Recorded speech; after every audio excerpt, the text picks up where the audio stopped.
আসসালামু আলাইকুম শিক্ষার্থী বন্ধুরা, তোমাদের মাধ্যমিক জৈব রসায়ন যে ক্লাস রয়েছে তার ধারাবাহিক যে ক্লাস হচ্ছে তার আজকে 16তম ক্লাস নিচ্ছি আমরা।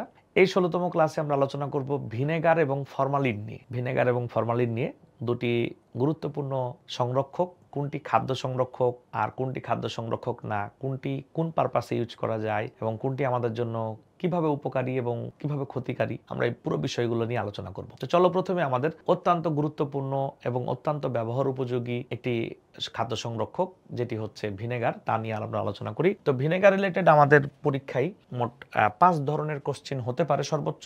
এর মধ্যে 3 ধরনের কোশ্চেন অনেক বেশি ইম্পর্টেন্ট, সেটা নিয়ে আমরা এখন একটু কথা বলবো। তো প্রথম কোশ্চেন হচ্ছে ভিনেগার বা সিরকা কাকে বলে। সবাই আমরা খাতায় এই কোশ্চেনগুলো নোট করে তার উত্তর করার চেষ্টা করব বই থেকে এবং লেকচার শিট থেকে, আর আমি এখন ব্রিফ করে দেওয়ার চেষ্টা করছি। ভিনেগার বা সিরকা কাকে বলে, ভিনেগারের প্রস্তুতি লিখো, খাদ্য সংরক্ষণে ভিনেগারের ভূমিকা লিখো। এরপর আমরা জানবো ভিনেগারের ব্যবহার কি এবং খাদ্য সংরক্ষণে ভিনেগারের কৌশল কি, অর্থাৎ ভিনেগার কোন কৌশলে আমাদেরকে খাদ্য সংরক্ষণ করে দেয়। তাহলে এই 5টা কোশ্চেন আমরা মাথায় রাখবো। প্রথমত আমরা ভিনেগার বা সিরকা কাকে বলে সেটা একটু জেনে নিব।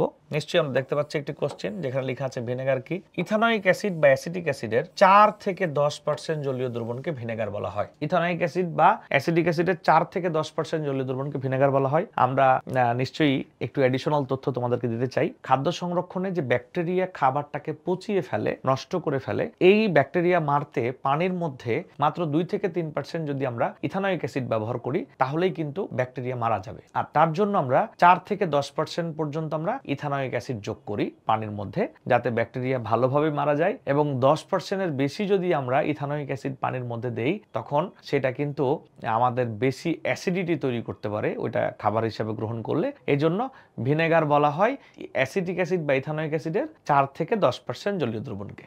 এবার আমরা ভিনেগারের ব্যবহার নিয়ে কথা বলতে পারি। ভিনেগার তো অনেক কাজে ব্যবহার করা হয়, তবে আমরা পরীক্ষায় নাম্বার পাওয়ার জন্য বোর্ড বইয়ে যে ব্যবহারগুলো লেখা আছে আমরা এগুলো নিয়ে কথা বলবো। প্রথমত ভিনেগার ব্যবহার করা হয় খাদ্য সংরক্ষণ অর্থাৎ আচার সংরক্ষণে। আমরা যখন কোনো আচার বানাই বা আচার জাতীয় কোনো খাবার তৈরি করি তখন তাকে দীর্ঘদিন সংরক্ষণ করার জন্য আমরা ভিনেগার ব্যবহার করে থাকি। এছাড়া আমরা সবচেয়ে ইম্পর্টেন্ট যেটা, যে আমাদের প্রোটিন জাতীয় খাবার হজম করার জন্য আমাদের পাকস্থলীর পিএইচ মান 1 বা 2 হওয়া উচিত। অর্থাৎ আমরা যখন প্রোটিন জাতীয় খাবার খাই তখন আমাদের পাকস্থলীর গা থেকে অটোমেটিক্যালি HCl নিঃসরণ হয় এবং ওই HCl প্রোটিনটাকে অনেক সফট করে দেয় বলেই আমরা সহজেই আমাদের পাকস্থলী বা হজম যন্ত্র এটাকে হজম করতে পারে। এখন আমরা যখন কোনো ফাংশন বা কোনো অকেশনে আমরা যখন অ্যাডিশনাল প্রোটিন জাতীয় খাবার গ্রহণ করি তখন কিন্তু এই অ্যাডিশনাল HCl আমাদের পাকস্থলী থেকে নিঃসরণ হয় না, তাই আমাদের হজমে সমস্যা হতে পারে। এই জন্য যখন রেস্টুরেন্ট বা কোনো ফেস্টিভ্যালে যখন মানুষ কোনো খাবার রান্না করে তখন তার মধ্যে ভিনেগার দিয়ে দেয় ম্যারিনেট করার সময়, যাতে ওই খাবারটা সফট হয়ে যায়। বিশেষ করে সি ফুডগুলো ম্যারিনেট করার সময় ভিনেগার না দিলেই নয়, কারণ সি ফুড সহজে হজম করা একটু কঠিন হয় এবং সি ফুড যে প্রোটিনটা সেটা অনেক বেশি স্বাস্থ্যসম্মত, স্বাস্থ্যের জন্য উপকারী। এজন্য অনেক খাবার, বিশেষ করে প্রোটিন জাতীয় খাবারকে ম্যারিনেট করার জন্য আমরা ভিনেগার ব্যবহার করি, যাতে আমাদের খাবারটা অনেক নরম এবং সুস্বাদু হয়। এছাড়া অনেক সময় চিলি সস তৈরি করতে সুপের যে সস, অর্থাৎ দেখবা যে স্যুপ খেতে গেলে পানির মধ্যে মনে হয় মরিচ কেটে দেয়া আছে, তুমি যেটাকে পানি মনে করছো আসলে অ্যাকচুয়ালি ওর মধ্যে ভিনেগার দেয়া আছে। এছাড়া ফ্রিজ ক্লিন করতেও আমরা ভিনেগার ব্যবহার করতে পারি, অর্থাৎ ফ্রিজকে একটা উদাহরণ হিসেবে ব্যবহার করা হয়েছে। এরকম অনেক ক্লিনিং কাজেও আমরা ভিনেগার ব্যবহার করতে পারি। যেহেতু ফ্রিজে খাবার থাকে তাই ক্লিনিং সামগ্রীটা যদি ফুড গ্রেডের না হয় তাহলে সেটা আমাদের জন্য স্বাস্থ্যের জন্য ক্ষতিকর হতে পারে। যেহেতু ভিনেগারকে আমরা খাবার হিসেবে গ্রহণ করতে পারি, সো এটার জন্য আমরা ফ্রিজ ক্লিন করার ক্ষেত্রেও ব্যবহার করতে পারি। এছাড়া অনেক পারপাসেই কিন্তু আসলে ভিনেগার ব্যবহার করা হয়, তোমরা ভিনেগারের ব্যবহার পড়ে নিবে বই থেকে। এবার আমরা কিভাবে প্রাকৃতিক উপায়ে, কৃত্রিম উপায় না, প্রাকৃতিক উপায়ে আমরা ভিনেগার তৈরি করতে পারি। আগের যুগে মানুষ নাকি আচার সংরক্ষণ করার জন্য খেজুরের রসকে ফার্মেন্টেড করে ভিনেগার বানাইতো, যার নাম তারা দিত মল্ট ভিনেগার, এবং সেজন্য এটা বিয়োজিত করতে ব্যাকটেরিয়া ব্যবহার করত। ঠিক তেমনি আমরা খেজুরের রস হোক, আখের রস হোক বা অন্য কোনো উপায়ে হোক, আমরা এর আগের ক্লাসে যে অ্যালকোহল তৈরির বিক্রিয়াটি দেখেছিলাম যেখানে ইথানল পেয়েছিলাম, আমরা সেই একই প্রক্রিয়া আমরা আগে ইথানল বানাবো। অর্থাৎ ন্যাচারাল উপায়ে আমরা যে কোনো খাদ্যশস্য থেকে আমরা সেটা সুক্রোজ জাতীয় খাদ্যশস্য হোক আর স্টার্চ জাতীয় খাদ্যশস্য হোক, সেখান থেকে আমরা আগে কি বানাবো, ইথানল তৈরি করব। এবং এই যে ইথানলটাকে তৈরি করব সেই ইথানলটার মাত্র 10% নিব আমরা, মাত্র 10% নিব এবং বাতাসে আল্লাহর রহমতে অক্সিজেনের কোনো অভাব নেই, আমরা সেই অক্সিজেন নিব, বাতাস থেকে অক্সিজেন অটোমেটিকলি পাবো এবং একটা ব্যাকটেরিয়া প্রকৃতিতেই থাকে যার নাম হচ্ছে মাইকোডার্মা অ্যাসিটি, মাইকোডার্মা অ্যাসিটি বা অ্যাসিটোব্যাক্টরও বলে, মাইকোডার্মা অ্যাসিটি বা অ্যাসিটোব্যাক্টরও বলে। এই ব্যাকটেরিয়া আর বাতাসের অক্সিজেন এই অ্যালকোহলকে অটোমেটিক্যালি জারিত করে ইথানোয়িক অ্যাসিড তৈরি করে। আর ইথানোয়িক অ্যাসিড কে যদি আমরা 10%-এর নিচে রাখতে পারি পানির মধ্যে, তখনই সেটা ভিনেগার হয়ে যায়। অর্থাৎ 10% ইথানলকে বাতাসের অক্সিজেন এবং মাইকোডার্মা অ্যাসিডি এই ব্যাকটেরিয়া ব্যবহার করে আমরা ইথানোয়িক অ্যাসিড তৈরি করলেই সেটা ভিনেগার হয়ে যাবে প্রাকৃতিক উপায়। এবং এই ভিনেগারের নাম দেওয়া হয় মল্ট ভিনেগার যদি আমরা সুক্রোজ জাতীয় কোনো কিছু থেকে তৈরি করি। তো নিশ্চয়ই আমরা বুঝে গেছি যে আমরা কিভাবে প্রাকৃতিক উপায়ে ভিনেগার তৈরি করব। পরীক্ষাগারে তো ভিনেগার তৈরি করা যেতেই পারে অ্যালকোহলকে জারিত করলে অ্যালডিহাইড, ওই যে পটাশিয়াম ডাইক্রোমেট নামক জারক দ্বারা, আর অ্যালডিহাইডকে জারিত করলে জৈব অ্যাসিড। বাট সেটা তো কেমিক্যাল প্রসেস। আমরা যে ভিনেগারটাকে খাবার হিসেবে খাবো সেই ভিনেগারটাকে আমরা কিভাবে তৈরি করব? অর্গানিক ওয়েতে তৈরি করব। ওই যে আমরা বলি না অ্যাপেল সিডার ভিনেগার, অ্যাপেল থেকে মোটামুটি অ্যালকোহল তৈরি করা যায় ফার্মেন্টেড প্রক্রিয়ায়, সেখানে 6% অ্যালকোহল থাকে এবং সেইটাকে যদি আবার ফার্মেন্টেড করা হয় তখন এটা কিন্তু ভিনেগার হয়ে যায়।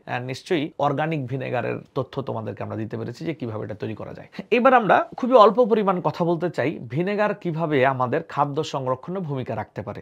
দেখো, যেহেতু প্রোটিন জাতীয় খাবার হজম করার জন্য আমাদের পাকস্থলীর পিএইচ মান কম হওয়া দরকার, তাই অনেক প্রোটিন জাতীয় খাবার সংরক্ষণে আমরা ভিনেগার ব্যবহার করতে পারি। এছাড়া আমরা আচার বা এই জাতীয় খাবার সংরক্ষণেও ভিনেগার ব্যবহার করতে পারি, কারণ ভিনেগার আমাদের স্বাস্থ্যের ক্ষতি করে না, বরং একটা নির্দিষ্ট মাত্রার ভিনেগার আমাদের পাকস্থলীকে খাদ্য হজমে ক্ষতি না করে উল্টা সহায়তা করে। তবে মাথায় রাখতে হবে অতিরিক্ত ভিনেগার তোমার অ্যাসিডিটি তৈরি করতে পারে, যেটা তোমার জন্য স্বাস্থ্যসম্মত হবে না। তাই একটা নির্দিষ্ট মাত্রার ভিনেগার আমাদের স্বাস্থ্যের জন্য ক্ষতিকারী তো না, বরং খাদ্য হজমে উপকার করে, আর সেটা আমাদের স্বাস্থ্যের জন্য গুরুত্বপূর্ণ ভূমিকা পালন করে। এই জন্য খাদ্য সংরক্ষণে ভিনেগার বিশেষ ভূমিকা রাখতে পারে। এর ক্ষতিকারী দিক নেই, বরং উপকারী দিক রয়েছে। আমরা এবার জানবো ভিনেগার কিভাবে আমাদের খাদ্য সংরক্ষণ করে এবং তার কৌশলটাই বাকি।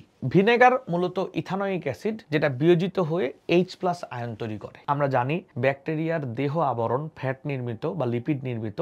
ওই ব্যাকটেরিয়ার দেহে যখন এই ভিনেগারের H+ আক্রমণ করে তখন ব্যাকটেরিয়া মারা যায় বা বংশবিস্তার করতে পারে না। তাহলে কোনো খাবারে যদি ব্যাকটেরিয়া গ্রো না করে, বংশবিস্তার করতে না পারে, তাহলে খাবারটা সংরক্ষিত থাকে। জাস্ট এই কৌশল ব্যবহার করে ভিনেগার তার খাবারটাকে সংরক্ষণ করে। আমরা এই রিঅ্যাকশনটা দিব, ইথানোয়িক অ্যাসিড তার জলীয় দ্রবণে বিয়োজিত হয়ে H+ আয়ন উৎপন্ন করে, আর সেই H+ আয়ন ব্যাকটেরিয়ার দেহ আবরণকে ধ্বংস করে, ব্যাকটেরিয়ার ফ্যাটকে আদ্র বিশ্লেষণ করে, ফলে ব্যাকটেরিয়া মারা যায়। আর ব্যাকটেরিয়া যেহেতু মারা যায় বা বংশবিস্তার করতে পারে না, তাই ওইখানে কোনো খাবার ব্যাকটেরিয়া নষ্ট করতে পারে না। আর এই জন্য ঠিক এই কৌশল ব্যবহার করেই ভিনেগার খাদ্য সংরক্ষণ করে। শিক্ষার্থী বন্ধুরা, আমরা তোমাদের সামনে আরেকটি গুরুত্বপূর্ণ সংরক্ষক বা প্রিজারভেটিভ নিয়ে কথা বলবো। বাট মনে রাখতে হবে, আমি এখন যেটি নিয়ে কথা বলবো সেটি মোটেও খাদ্য সংরক্ষক নয়, বরং খাদ্য সংরক্ষক হিসাবে যদি আমরা ব্যবহার করি আমাদের স্বাস্থ্যের মারাত্মক ক্ষতি হবে। সেটি আর কিছু না, সেটি তোমাদের অত্যন্ত পরিচিত ফরমালিন। এই ফরমালিন খুব ভালো মানের একটি সংরক্ষক, বাট যদি আমরা ফরমালিনকে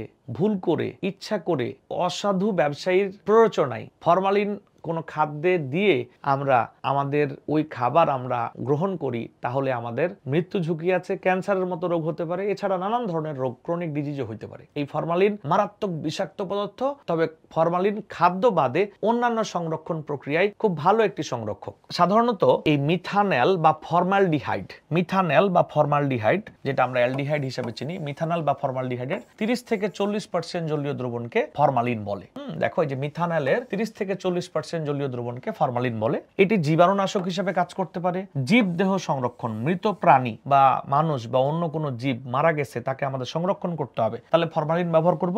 এবং গবেষণাগারে কোনো নমুনা সংরক্ষণের জন্য বা কোনো প্যাথোলজিক্যাল টিস্যু সংরক্ষণের জন্য, ধরা যাক একটা মানুষের অপারেশন হয়ে একটা টিউমার কাটা হয়েছে, সেই টিউমারটার এখন প্যাথোলজিক্যাল টেস্ট করা হবে, ওর মধ্যে কোনো জীবাণু আছে কিনা তা চেক করতে হবে। এই প্যাথোলজিক্যাল নমুনাটা আমরা সংরক্ষণের জন্য আমরা ফরমালিন ব্যবহার করব। এরকম নানান ধরনের কাজে আমরা ফরমালিন ব্যবহার করতে পারি। ফরমালিন ব্যবহারের অনেক সুবিধা, অসুবিধা একটাই, কোনো ধরনের খাদ্য সামগ্রীর মধ্যে মোটেও কোনোভাবেই ফরমালিন দেওয়া যাবে না। এতে মানুষের মারাত্মক রোগ হতে পারে, ক্যান্সার হতে পারে এবং মানুষ মারা যেতে পারে। ওকে, বলা হয়ে থাকে যে এক অ্যাম্পল, অর্থাৎ ইনজেকশনের মাধ্যমে আমরা যেই কেমিক্যালটা মানুষের বডিতে পুশ করি তাকে অ্যাম্পল বলে। এক অ্যাম্পল পরিমাণ ফরমালিন যদি মানুষের বডিতে ইনজেকশনের মাধ্যমে পুশ করা হয়, তাহলে ওই মানুষের ছটপট করতে করতে অস্বাভাবিক মৃত্যু ঘটবে। তার মানে ফরমালিন কখনোই কোনো খাদ্য সামগ্রীতে ব্যবহার করা যাবে না। শিক্ষার্থী বন্ধুরা, আমরা ভিনেগার এবং ফরমালিন নিয়ে আলোচনা করেছি। নিশ্চয়ই তোমরা বুঝতে পেরেছো, এটা সম্পর্কে আইডিয়া পেয়েছো। সবাই ভালো থাকো। পরবর্তী ভিডিওতে আমরা ইনশাল্লাহ পলিমারকরণ নিয়ে আলোচনা করব।